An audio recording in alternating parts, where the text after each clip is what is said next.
L'intercommunalité.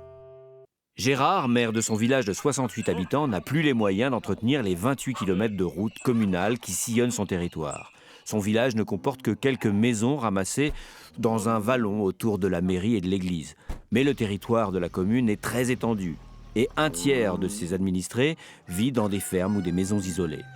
Grâce aux possibilités offertes par ce que l'on appelle l'intercommunalité, Gérard peut s'associer avec d'autres villages alentours. Gérard, André, Christine et Benoît, tous les quatre maires de villages de 68 à 1500 habitants, forment une communauté de communes qui s'étend sur 15 km de long et 14 km de large. Le tout fait 1823 habitants. À eux quatre, ils ont réussi à financer une piscine dans le village d'André, un stade de foot dans le bourg de Christine, une salle des fêtes dans celui de Benoît. Gérard, qui est à la tête de la plus petite commune, a pu bénéficier de l'aide des cantonniers et du matériel des 3 autres villes pour entretenir son réseau routier. Il faut dire que pour aller du stade de foot à la piscine, tout le monde passe par le village de Gérard. Il y a plus de 36 000 communes en France.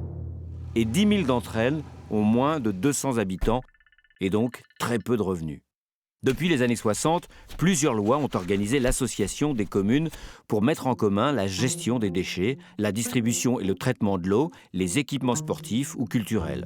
L'union fait la force, c'est le principe de l'intercommunalité. Ce principe s'applique à la campagne pour lutter contre la désertification, mais également à la ville. Dans les zones urbaines, il y a souvent une grande ville au centre, entourée de villes de banlieue. Avoir un aéroport ou un grand stade pour chaque ville n'a pas de sens. Les besoins sont complémentaires. Souvent, la plupart des habitants de la métropole vivent dans les villes autour et travaillent dans la grande ville au centre. Il est normal que la grande ville paie aussi pour les transports publics qui desservent toute l'agglomération. Les mises en commun sont maintenant tellement fréquentes que les communautés de communes deviennent des entités en elles-mêmes, dotées de fonctionnaires. Les élus municipaux se choisissent parmi eux un président de la communauté de communes. On appelle ça l'intégration intercommunale. Et voilà qu'apparaît une nouvelle couche dans le millefeuille administratif.